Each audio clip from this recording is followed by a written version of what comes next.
سرکار واحد صاحب نے اتنی آفاقی قسم کی گفتگو فرمائی ہوئی ہے، ہم اس گفتگو سے کچھ زندگی کے اندر باتیں اخذ کر کے ہم ان کو دوبارہ سے بیان کریں. جو چیزیں ہمارے اندر کہیں سنک ہوئی ہیں یا ہمارے اندر آئی ہیں ان چیزوں کو ہی ہم بیان میں لے کے آ رہے ہیں. ہم لوگ بیسکلی نا الفاظ کی دنیا میں رہتے ہیں. یہ دنیا نہیں ہے، یہ الفاظ کی دنیا. ہر چیز جذبات رکھتی ہے، لیکن ہر جذبے کی ادائیگی میں اگر الفاظ شامل ہو جائیں تو ایک لطف بڑھ جاتا ہے. کہتے ہیں جیسے محبت ہوتی ہے، کتنی اچھی چیز ہے. ایک ابھی جذبہ ہی ہے نا محبت بھی آپ کے اندر. اب محبت کا جذبہ آپ کے اندر پیدا ہو گیا تو اس کے بیچ میں اچھے الفاظ محبت میں چاشنی پیدا کرتے ہیں. سبحان اللہ. بالکل. جب انسان کبھی نفرت میں آتا ہے، ایک دوسرے کے ساتھ ایسے بازو پر چڑھا کے جب بول رہا ہوتا ہے تو وہ بھی الفاظ ہی ہوتے ہیں. زہر ہی اگل رہا ہوتا ہے. تو کئی لوگ ہوتے ہیں جنہوں نے اس زبان کو گلے والی زبان بنا کے رکھا ہوتا ہے. ہر وقت اس زبان سے گلے نکل رہے ہوتے ہیں. اور کچھ لوگ ہیں جو گلے میں بات نہیں کرتے. میں نے دیکھا سرکار واحد صاحب کو کہ انہوں نے کبھی بھی کوئی پرسنالٹی ڈسکس نہیں کی.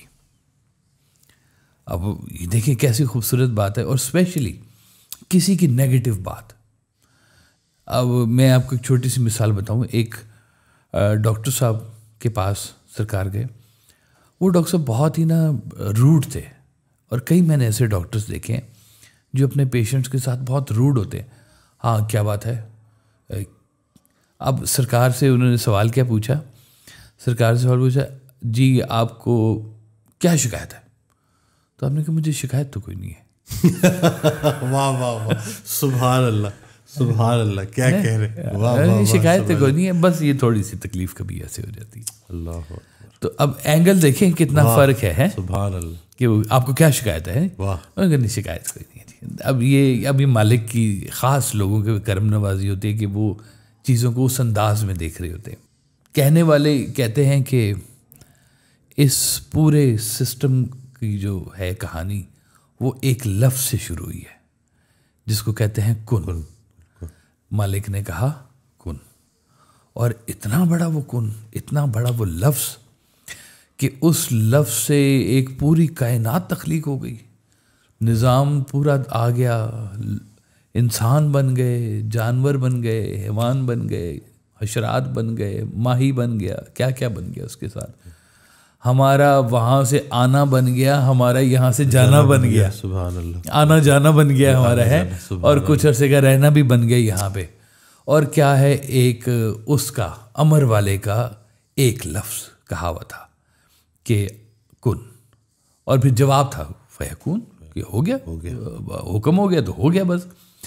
تو یہ مالک کے جب کہے ہوئے لفظ کے اندر اتنی طاقت ہوتی ہے کہ وہ ایک لفظ ہی کہا. مطلب لفظ کی اگر طاقت کو کوئی دیکھنا چاہے کہ کیا طاقت ہو سکتی ہے تو سب سے پہلے یہ لفظ طاقت کے ساتھ ہی شروع ہوا ہے. اتنی بڑی طاقت سبحان اللہ کہ کن، بس یہاں سے ہو گئی. باقی تو ہمارے پاس بڑے چھوٹے چھوٹے الفاظ ہیں. جیسے آپ کو یاد ہوگا میں نے آپ سے ایک دفعہ کہا تھا کہ ڈاکٹر صاحب آپ نے کبھی ڈکشنری پڑھی ہے. آپ نے کہا تھا وہ ڈکشنری کون پڑھتا ہے. بالکل. ڈکشنری سے تو ہم صرف مشکل الفاظ کے معنی دیکھتے ہیں، جدھر پھنس جاتے ہیں کیا ہے بھائی یہ لفظ ہے زندہ درگورے کنج لحد کیا ہوتا ہے. اس کو چلو ڈکشنری کھولو بھائی پڑھو فٹافٹ کیا اس کا مطلب نکل رہا ہے. تو میں نے دیکھا کہ سرکار واحد صاحب ڈکشنری کہتے تھے ایسے بھی کتاب کی طرح بھی پڑھ لیا کرو. اب یہ ہے تو آپ کا ایک ذخیرہ، الفاظ کا ذخیرہ ہوتا ہے، لیکن بے جان سی چیز ہے ڈکشنری. اس کے اندر کوئی فیل نہیں ہے نا جی. یوں کہتے ہیں ڈکشنری جو ہے نا یہ اینٹیں ہیں جو اسکیٹرڈ ہے. اب ان اینٹوں سے کوئی اچھا انسان اچھی عمارت تخلیق کر سکتا ہے. اچھے الفاظ کے چناؤ سے اچھی گفتگو پیدا ہوتی ہے. اور وہ کہتے ہیں کہ الفاظ سے کلام بنتا ہے، اور کلام پھر وہ حسن کلام بنتا ہے، یعنی کہ خوبصورت کلام بنتا ہے. اور الفاظ کے اندر حسن آنا یہ الفاظ کی اپنی صفت بھی ہے کہ حسن کلام بن گیا اس صفت کے ساتھ.